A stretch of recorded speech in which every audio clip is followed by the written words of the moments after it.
5 વાર ભગવાનનું નામ સ્મરણ કરી લેવું સૌથી મોટો હિંસામય ધર્મ છે.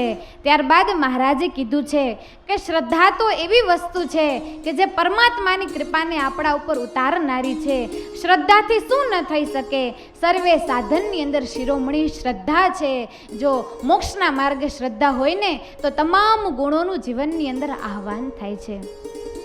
ત્યારબાદ મહારાજે સભાજનોને પ્રશ્ન પૂછ્યો કે જકાર જન્મ નાશાય, પકાર પાપ નાશાય. એ જન્મ મરણના પાપને નાશ કરનાર એવો દિવ્ય ભગવાનનો જપ છે. શું છે? નામ જપ છે. તો ભક્તજનો, તમે નવા છો ને હું એ નવો છો, તો તમે મને કોઈ કહેશો કે તમે ક્યાં નામનું જપ કરો છો? હેલો, તમને પૂછું. તમને ખબર પડી ગઈ પણ હજી ડિક્લેર થયો નહોતો મંત્ર. મહારાજે સભાસદોને પ્રશ્ન પૂછ્યો છે કે ભક્તજનો, તમે કયા મંત્રનો જપ કરો છો? એ વખતે સામે ઉપસ્થિત મયારામ ભટ્ટ, એ બધા મોટા મોટા હરિભક્તો, મુક્તાનંદ સ્વામી, સુકાનંદ સ્વામી, ભાઈ રામદાસજી, એ સંતોને ઉદ્દેશીને પ્રશ્ન પૂછ્યો ને, ત્યારે કોઈ કહે રામ નામનું ભજન કરીએ, કોઈ કહે કૃષ્ણ, કોઈ કહે ગોવિંદ, તો કોઈ કહે હરે મુરારી, કોઈ કહે શ્રી કૃષ્ણમ શરણમ મમ, તો કોઈ કહે ઓમ નમો ભગવતે વાસુદેવાય. એ આદિક મંત્રનો જપ કરીએ છીએ. મહારાજ કહે અહો, સંપ્રદાય એક અને મંત્ર અનેક, એવું હાલે? ન હાલે ને, સેટિંગ ન થાય. મહારાજ કે આવો મોટો બહોળો સંપ્રદાય અને એમાં મંત્ર અનેક હોય, એના કરતાં મહારાજ કહે આજે અમારે એવા એક દિવ્ય મંત્રનું પ્રાગટ્ય કરવું છે કે એ મંત્ર વેદોનો સાર છે. એ મંત્ર સર્વે મંત્રનો ગલિતાર્થ છે. એ મંત્ર વેદનો પણ સાર છે. એ મંત્ર ગીતાનો ગલિતાર્થ છે. એ મંત્ર છે ઉપનિષદનો અર્ક છે. એ મંત્ર આજે મારે તમને કહેવો છે. મંત્રની વાત કરવા લાગ્યા એટલે હરિભક્તો છે એ આમ કેમ સ્વાતિ નક્ષત્રની અંદર જેમ વરસાદ થાય અને માછલી જેમ ચાતક પક્ષી એ જેમ બિંદુઓને ઝીલવા માટે જેમ ઉત્સુક થાય ને, એમાં જે સર્વે સભાસદો છે વાલા બહેનો, એવો કયો મંત્ર હશે? બધાને ઉત્સુકતા થાય છે. તમને થાય છે કે નહીં? તમને જ ખબર છે તે ક્યાંથી થાય, પણ એ વખતે તો ખબર નહોતી કે એવો કયો દિવ્ય મંત્ર હશે. મહારાજે કહ્યું છે કે ભક્તજનો, કળિયુગ કેવલ નામ આધારા, સુમિરે સુમિરે ઉતરે ભવ પારા, કળિયુગ કેવલ નામ આધારા. સાંભળો ભક્તજનો, દ્વાપર યુગની વાત છે, જ્યારે વ્યાસ મુનિ આશ્રમમાં શિષ્યો સાથે એકવાર તળાવે સ્નાન કરવા માટે ગયા અને સ્નાન કરતી વખતે શિષ્યોએ ગુરુદેવને પ્રશ્ન પૂછ્યો છે કે વ્યાસ પ્રભુ, 4 યુગ છે, 4 યુગમાંથી સૌથી શ્રેષ્ઠ કયો યુગ છે? તમને ખબર છે 4 યુગ ક્યાં? 4 સર્કલ નથી કહેતી હો, યુગ કહું છું.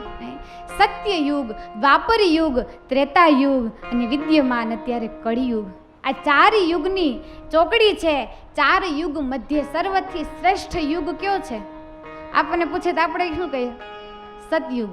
કેમ છે? સતયુગમાં બધાના મન સત્વ પ્રધાન હતા. કોઈને રાગ, દ્વેષ, ઈર્ષા, માન, કપટ, અહંકાર, ઊંધાઈ, અડબંગાઈ, આડોળાઈ એવું કંઈ હતું જ નહીં.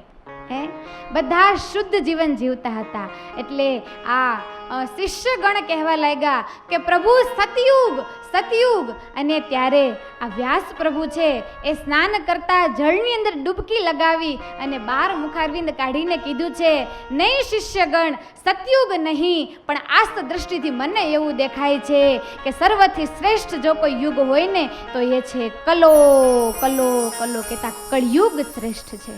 શા માટે? સર્વ યુગ જનાહા, એ તો બીજા મંત્રને આધીન હશે. ત્યારે કળિયુગ જનાહા નારાયણ પરાયણાહા, કળિયુગના માણસો નારાયણ પરાયણ હશે. શા માટે? કળિયુગમાં એવા એક દિવ્ય મંત્રનું પ્રાગટ્ય થનાર છે. સુરત મુનિ પ્રતાપસિંહ રાજાને કહે છે, હે રાજન, સર્વે શાસ્ત્રનો સાર જેના હૃદયની અંદર છે એવા મારા મહારાજના હૃદયની અંદર આ મંત્ર ઘૂંટાયો છે અને મંત્ર હૃદયમાં ઘૂંટાઈ અને કંઠ સુધી આવ્યો છે. અને એ જ વખતે મહારાજની જીહવા ઉપર એ મંત્ર છે એ રમણ કરવા લાગ્યો છે. અને ત્યારે મહારાજે કહ્યું છે કે સાંભળો ભક્તજનો, આજે એવો એક મંત્રનું મારે પ્રાગટ્ય કરવું છે કે જે મંત્ર છે એનું ભજન કરનાર જીવાત્મા અલ્પકાળની અંદર ભગવાનના ધામને પામશે. અને એ જ વખતે વાલા બહેનો એ મંત્રને સાંભળવા માટે નદીઓના વહેણ પણ થંભી ગયા છે. એ જ વખતે પક્ષીઓ છે એ પણ શાંત બનીને સાંભળવા લાગ્યા છે. એ જ વખતે સૂર્યદેવની ગતિ છે એ પણ અટકી ગઈ છે. અને એ જ વખતે મહારાજ બોલ્યા છે, ભક્તજનો એ મંત્ર છે શ્રી સ્વામિનારાયણ.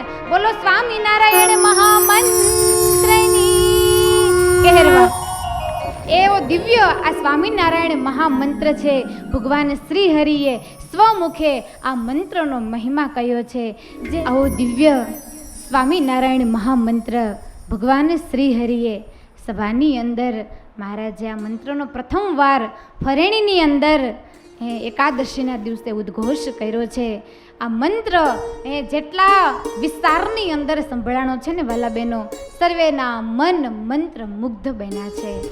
હાલતા ચાલતા ખાતા પીતા આજથી ક્યાં નામનું રટણ કરવાનો નિયમ લેશું બહેનો?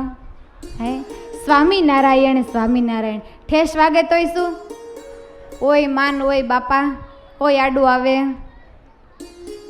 ઠેસ વાગે તોય સ્વામિનારાયણ, છીંક આવે તોય સ્વામિનારાયણ, રાત્રે પડખું ફરીએ તોય સ્વામિનારાયણ, કાંઈ ખરાબ સમાચાર સાંભળે તોય સ્વામિનારાયણ. સુરતની અંદર એક અમારા બેન છે, દક્ષાબેન નવઘણ, એના જાગુબેન અણઘણ, એને છે ને એને આવી ટેવ પાડી દીધેલી છે. હાલતા ચાલતા શું બોલે? લાવો ને સ્વામિનારાયણ. સ્વામિનારાયણ આવી ગયા. સ્વામિનારાયણ શું કહો છો? સ્વામિનારાયણ તો હાવ ભૂલાઈ જ ગયું. વાતે વાતે પહેલાં નામ કોનું લે? કેવી સારી ટેવ કહેવાય. પાડવી છે આપણે? ટેવ પાડજો, નગર ટેવ આપણને પાડી દે. ટેવ આપણને પાડે નહીં, પહેલાં આપણે કોને પાડી દેવાની? ટેવને પાડી દેવાની.